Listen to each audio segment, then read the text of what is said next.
Le succès de l'ultra libre sera la qualité du contact entre les humains qui forment sa communauté.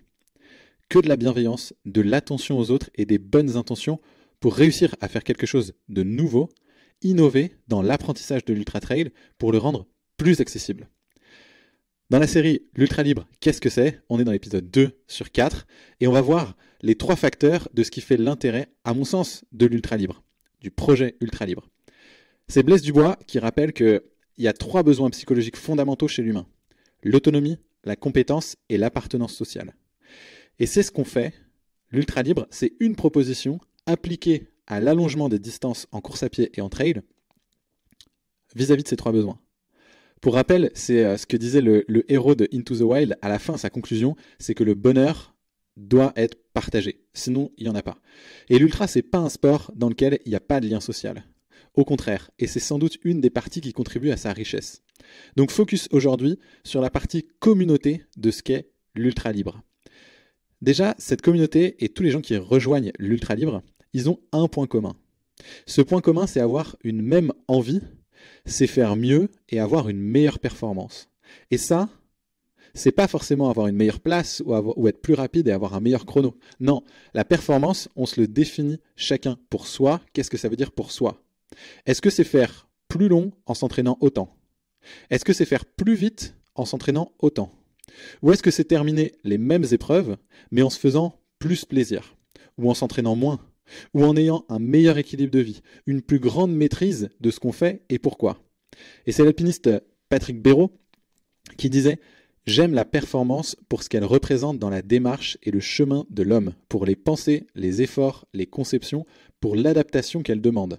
Mais je ne suis pas attaché à la performance pour la performance. » Ici, c'est pareil, et dans l'ultra libre, on n'est pas attaché à la performance pour la performance, au sens où un chrono ou une place ou être meilleur que les autres. On est attaché à la notion de comment est-ce que je comprends mieux ce que je fais, comment est-ce que je peux plus respecter mon corps pour, en le respectant plus, être plus équilibré, plus épanoui et avoir une meilleure performance, me rapprocher de mes propres objectifs. C'est plus une maîtrise de ses capacités pour se réaliser en fonction de ses propres objectifs qu'on se définit soi-même. Donc, la communauté, on va dire, de l'ultra libre, c'est un gros point commun. Et une deuxième chose, c'est une façon de faire.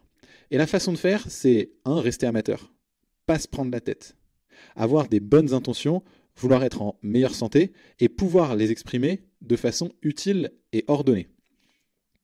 Ça, déjà, c'est hyper important et fondamental. C'est pas donné et c'est une valeur qui est clé à l'intérieur de l'ultra libre.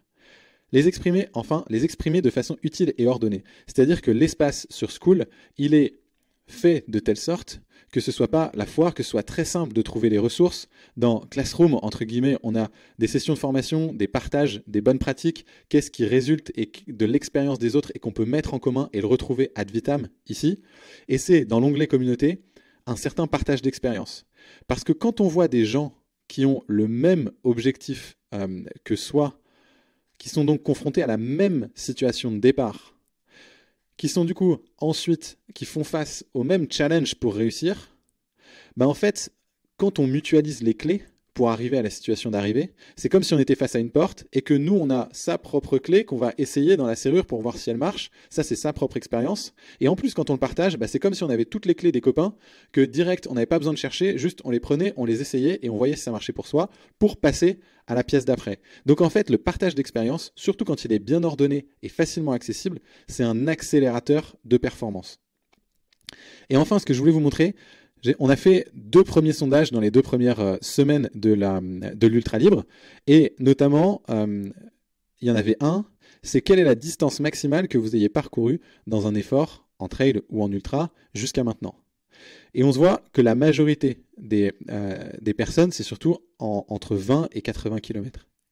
Et il y a une deuxième question posée la semaine d'après, c'est combien de fois par semaine faites-vous du sport?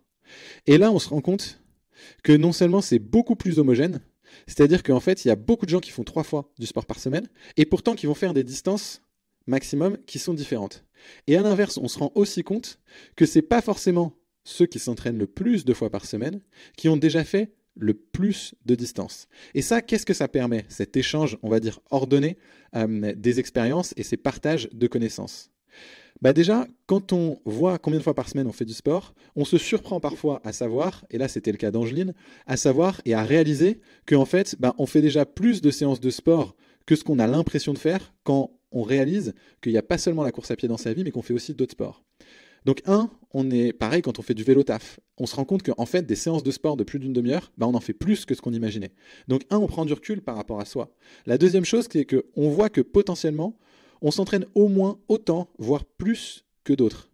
Et en fait, on réalise que bah, peu importe la performance qu'on fait, le nombre de kilomètres maximum qu'on a déjà fait, en gros, on a la même vie. On partage la même vie et donc les mêmes contraintes, entre guillemets. Il faut qu'on compose avec les mêmes choses pour pouvoir réussir à faire différemment. Et donc, quand on a vu les distances max, on voit qu'il y a tous les cas. Et que le nombre de séances de sport par semaine n'est pas toujours corrélé à la distance max, loin de là. Et ça, c'est fécond. Parce que, un, on prend du recul sur sa situation. Et deux, on est plus en paix avec soi-même. On gagne en confiance. On se donne de la confiance pour se lancer, pour accélérer son apprentissage grâce au partage avec les autres. Et on sort de la formule, par exemple, du champion, où on voit un champion qui se met une séance de 3 heures de 30-30 en zone 5, ou la séance ou la vidéo ou la performance qu'on voit sur les réseaux sociaux, qui tourne parce qu'elle est exceptionnelle, parce qu'elle est réalisée une fois par quelqu'un qu'on ne connaît pas dans des circonstances particulières, et du coup, là, on est dans une démarche différente sur l'ultra libre. On est dans la démarche de, au contraire, c'est pas une fois une performance exceptionnelle de quelqu'un qu'on connaît pas, c'est comment est-ce qu'on voit que non, dans la vraie vie, dans une vie qui est similaire à la nôtre, où on se prend pas la tête, bah comment est-ce qu'on fait pour justement réussir. Et donc on se donne la possibilité d'aller voir déjà et de se mettre à distance, de voir en autonomie comment ça se passe pour les autres, et ensuite potentiellement d'échanger dans les commentaires et de rentrer en discussion directe avec les personnes pour pouvoir échanger et voir comment on fait. Et ça rajoute du lien et ça rajoute de la proximité pour un sport et pour une pratique dans l'ultra, où en général c'est très dur, là où on habite, autour de soi, physiquement, de trouver un groupe de copains ou de trouver et de partager de l'expérience avec des gens qui ont les mêmes envies de distance, le même type de pratique et le même quotidien. Donc ça, c'est une autre façon de l'aborder sur l'ultra libre qui normalement est féconde. Et c'est une autre façon que simplement voir j'allonge des distances comme je passe plus de temps autour d'une piste pendant tout l'hiver. L'objectif, vous l'aurez remarqué, il est de ne pas se dissocier du champion, se dissocier du cas de la personne qui fait quelque chose d'exceptionnel, se dissocier de quelqu'un qui n'a pas le même âge, qui n'a pas la même situation géographique, qui n'a pas le même entraînement, ou au contraire, on va se rapprocher et on va converger de situations qui sont proches de la nôtre. Donc le message derrière tout ça, c'est que l'ultra libre, la communauté, on va dire, qu'est l'ultra libre, c'est pour passer le message que c'est possible. C'est possible, et ce qui est une certitude, c'est que dans l'ultra libre, on se donne de meilleures chances de réaliser ce qu'on veut faire, parce qu'on est entouré des bonnes personnes, entre guillemets, c'est-à-dire des gens qui ont une situation comparable à la nôtre, et exposés au bon contenu. C'est-à-dire qu'elles partagent avec des bonnes intentions les choses et les clés qui leur ont permis de réussir et d'atteindre leur performance. Et du coup, pour ça, faut être en chemin et essayer d'aller le chercher, se tester sur cet environnement et ce contenu. Et c'est ce que vous pouvez faire en joignant gratuitement l'Ultra Libre. Le lien, il est sous la vidéo. Je veux être bon dans ce que je veux faire, être connecté et supporté par d'autres personnes, c'est clé. Là encore, c'était pour faire un lien avec ce que disait Blaise Dubois.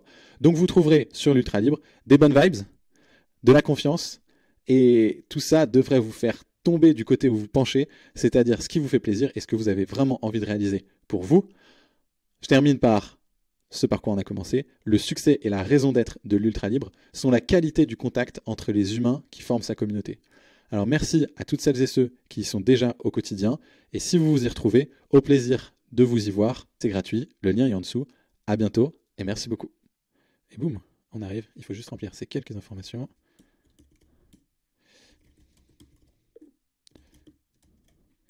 Et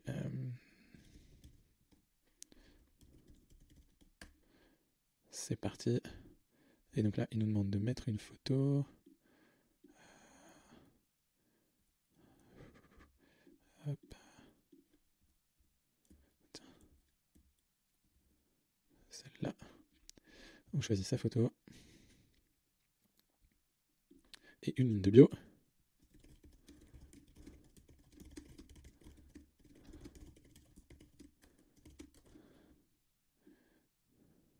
Et hop, c'est parti.